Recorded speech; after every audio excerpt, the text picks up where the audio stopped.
Bienvenue ici, chers amis co-créateurs. Déjà la 4e entrevue avec Laïna. Et nous avons du pain sur la planche pour traiter un maximum des questions que vous nous avez envoyées. Pour ma part, je m'en réjouis énormément. J'apprends beaucoup, dans un axe différent de mes habitudes. C'est très enthousiasmant pour moi, et je vous remercie donc pour votre participation active et précieuse. Pour que la diffusion s'élargisse, n'oubliez pas de liker et de vous abonner à ma chaîne. C'est un rôle important que chacun peut jouer dans ce monde, qui a ses propres règles du jeu. Laïna, je suis heureuse de te retrouver autour des questions de nos amis. Bienvenue à toi. Merci Foelia.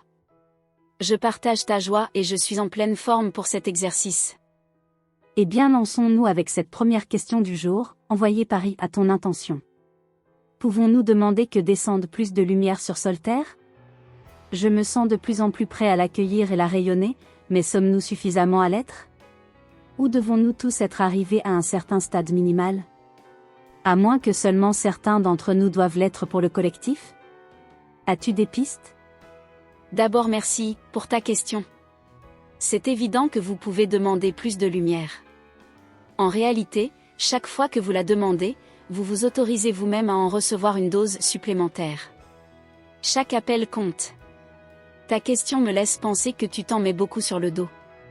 Tu voudrais que le monde change, n'est-ce pas ? Et je te comprends. Mais lorsque, derrière tes mots, se cache l'objectif de faire changer le monde, il y aura toujours une forme de déception à la clé. C'est à chacun de vous de demander plus de lumière et de la rayonner chaque jour. C'est un travail individuel, qui devrait s'effectuer sans autre but que le dépassement de soi-même. Du moins si on ne veut pas souffrir d'un certain idéal projeté sur le monde extérieur. Le résultat extérieur dépend de tellement de paramètres dont nous n'avons pas conscience.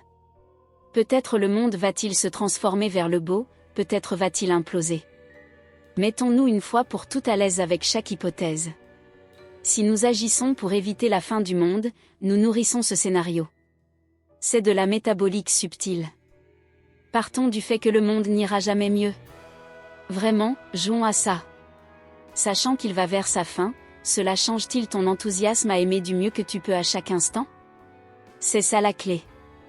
En réalité, nous n'avons pas besoin de moteur extérieur pour avancer en amour. C'est le moteur de la décision qu'il faut mettre en route, et ce n'est jamais une fois pour toutes. C'est à refaire le plus souvent possible. Ne crois pas que je ne comprenne pas ta question. Il y a bien sûr des étapes qui sont franchies collectivement à chaque fois que l'énergie d'amour permet de faire tomber un voile. Je dis ça pour que vous puissiez laisser tomber un fardeau inutile, le chemin sera collectif, et il est motivant de savoir qu'on travaille pour le collectif, mais le but est de déterrer vos plus belles forces d'instant en instant. Enfin, c'est comme ça que je me le représente pour que ma joie reste intacte. J'oserais même vous conseiller de laisser tomber l'espoir et de lui préférer l'enthousiasme. Le second est bien actif, là où le premier est trop souvent passif. Voilà donc la piste que je me donne à moi-même et que je vous partage en toute transparence. Notez bien aussi que chacun de vous a sa propre feuille de route. Certains sont là pour voir ce qui va se passer. Et d'autres, certes moins nombreux, sont venus pour que les choses se passent. Si vous m'écoutez ici, c'est probablement parce que vous faites partie de ceux qui veulent faire avancer les choses dans le sens du beau, n'est-ce pas ? Alors je vous suggère de voir votre but dans le présent uniquement. Le futur désirable peut être projeté en avant pour s'assurer qu'on œuvre dans la bonne direction, mais ce n'est qu'une ligne d'horizon qui reculera à chaque pas. Ce sont les pas du cœur qui vous musclent en amour. Qu'en pensez-vous ?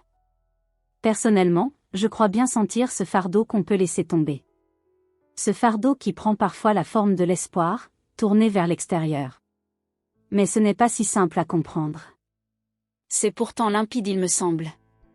Tout ce que vous projetez devant vous comme un but active vos émotions dès le moment où vous vous identifiez à ce but. Vous préparez le plaisir s'il se réalise et la déception s'il ne se réalise pas. On peut conserver toute cette énergie, qu'on peut même appeler stress, et l'orienter vers le bonheur du pas suivant. Cela ne change rien, extérieurement. Vous avancez tout autant, le stress en moins. C'est ça que je voulais aider à lâcher. Ok. En espérant que ton clin d'œil lui parvienne. Une autre question de M. Si Laïna était dans notre dimension avec sa conscience actuelle de 5D, comment évoluerait-elle ici ? Et quels moyens utiliserait-elle pour continuer son évolution, ses activités et ses interactions avec les autres formes de vie dans cette densité? D'une certaine façon, nous regardons toujours pour évoluer vers le haut et j'aimerais prendre le contre-pied en regardant cette fois-ci du haut, donc de la dimension de l'Aïna, vers le bas, c'est-à-dire nous. Tu comprends cette question, Laïna? Oui, je la comprends à ma manière. Si j'étais sur votre plan dense avec ma conscience 5D, je ferais exactement la même chose que Foelia, créer ma forme d'expression pour partager mon amour avec tout ce qui m'entoure. Vous devez bien comprendre que les dimensions de perception ne sont pas les plans de densité différentes. On peut tout à fait réveiller sa conscience là où vous êtes, pour percevoir 5 directions. C'est ce que vous faites à chaque fois que vous créez quelque chose par joie. Et vous le faites certainement au moins un peu, non? Et comprennent les choses par le haut ou le bas, les deux parlent d'évolution. Je veux dire que nous sommes comme les arbres. Plus nous enfonçons nos racines dans le sol, plus nous avons la force de tendre nos branches et nos feuilles vers le ciel.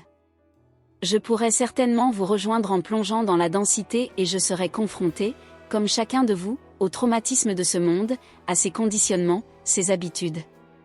J'aurais à trouver en moi ma charge d'amour, à réveiller mon courage et ma détermination, et je repartirais avec une plus grande aptitude à déployer ses forces.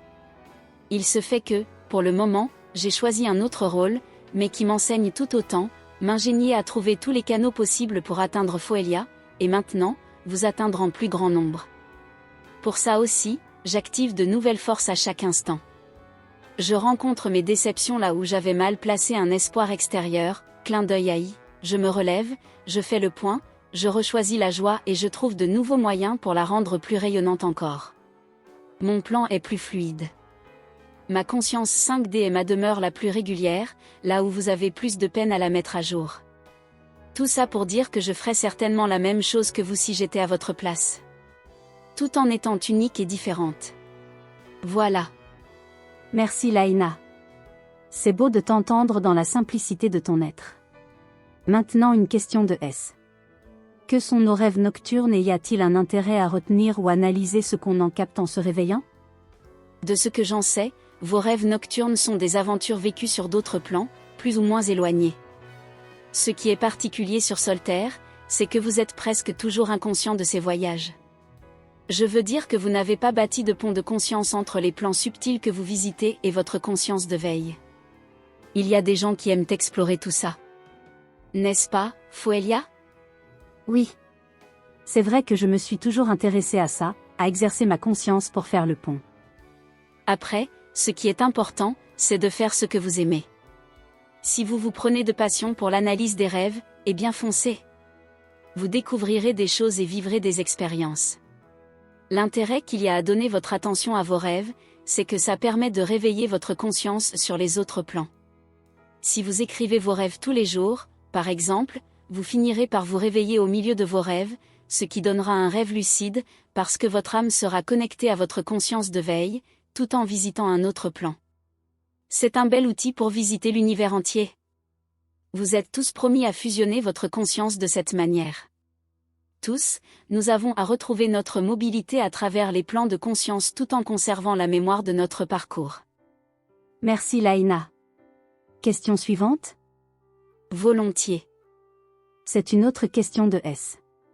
Une théorie qui résonne très fort dans mon cœur postule que nos monuments historiques et antiques, églises, mausolées, arcs, temples, citadelles, mosquées, châteaux, etc., un peu partout sur la planète seraient d'anciens générateurs d'énergie libre, issus de l'éther capté, condensé et stocké pour être diffusé par la voie de l'eau, avec l'aide du son, et dont les anciens réseaux de canaux, réservoirs, déversoirs, aqueducs, etc. seraient le réseau de distribution de cette énergie gratuite, mise au service de tous à une époque antérieure. Ma question porte sur la véracité de cette théorie et surtout sur la reconstruction possible de ce type de réseau énergétique. Est-ce encore une voie d'avenir ou doit-on chercher d'autres types d'énergie, plasma, point zéro? D'ailleurs, est-ce que le plasma et l'éther seraient la même chose? Ouh là là! Ce n'est pas du tout mon champ d'expertise. Foelia est bien plus qualifiée que moi là-dessus. Je suis psychologue et très peu scientifique. Et je n'ai qu'une vague connaissance de l'histoire soltérienne. Veux-tu répondre, Foelia? Ok. Je n'ai pas de savoir sur ces questions, mais j'aime bien me les poser aussi. J'ai la ferme sensation qu'on a oublié, ou qu'on nous cache délibérément, bien des choses concernant notre histoire. Que les bâtiments produisent une énergie, ça me paraît évident. Maintenant, peut-être pas tous une énergie convertible mécaniquement. En tout cas, certains membres de la flotte d'Ishtar proposent de chercher au niveau du son. Je crois qu'on va rapidement redécouvrir ce que nos ancêtres maîtrisaient, et qu'on aura la chance d'aller voir encore plus loin. Désolé de ne pas pouvoir en dire plus sur cette question, S. Il faudrait s'adresser à nos amis d'Ishtar qui ont ce genre de connaissances. Pour l'heure, je propose qu'on reste avec Laïna. Une dernière question de A. Ma question à Laïna est la suivante. Comment apprendre petit à petit à reconnaître les sources d'inspiration qui animent l'humaine nature incarnée? Ce que je peux formuler aussi ainsi, comment nous reconnaître individuellement, au-delà des plans et des dimensions afin de renforcer notre amitié, notre intimité et harmoniser notre complicité collective? Deux formulations, mais une même question. Pour reconnaître notre fraternité, il faut être capable de faire la paix en soi. Cela passe par un grand pardon, profond, avec tous les abus que vous avez subis et ceux qui vous les ont fait subir. Derrière ce pardon coule la source de toute inspiration. C'est même lui qui donne l'accès à l'inspiration. Si vous ne voyez plus d'ennemis dans votre histoire passée, vous parviendrez à percer le voile du jugement qui vous pousse à projeter sur l'autre vos vieilles rancœurs. Passé ce mirage de haine, il reste la joie, et la joie est une source inépuisable d'inspiration. Ce sont vos rancœurs et vos culpabilités qui vous maintiennent le nez par terre, écrasés par le poids du jugement et maintenus dans des limites de perception très étroites. Cette question est un peu la clé de voûte de la porte du cœur. Si vous pardonnez en vous, vous commencerez à percevoir la beauté que vous portez, et celle que portent ceux qui vous entourent. Cela développe certes la complicité entre chaque membre d'un groupe, mais aussi l'état d'esprit de fraternité universelle avec toute la création. C'est votre gros morceau. C'est la grosse étape que vous invite à franchir votre monde maintenant. Ce n'est pas une mince affaire et c'est pour ça que vous êtes là, pour apprendre de passer d'une vision limitée à 3 dimensions à une vision non seulement pacifiée dans la 4e dimension de votre cœur, mais aussi inspirée par la 5e coordonnée qui ouvre les portes d'une action nouvelle, toujours créative, toujours joyeuse, toujours intense. Voilà, chère, ce que je peux répondre à ta question. Merci Laïna. Merci pour ces merveilleux moments de partage, qui me touchent. Il nous reste des questions, mais nous les traiterons lors de notre prochaine entrevue. Pour l'heure, je vous salue, chers amis co-créateurs, et vous souhaite autant d'allers-retours que possible dans votre 5e dimension. N'oubliez pas de partager ces mots s'ils vous touchent. Je vous dis à la semaine prochaine, même lieu, même heure. Plein d'amour pour vous. Votre dévouée Foelia.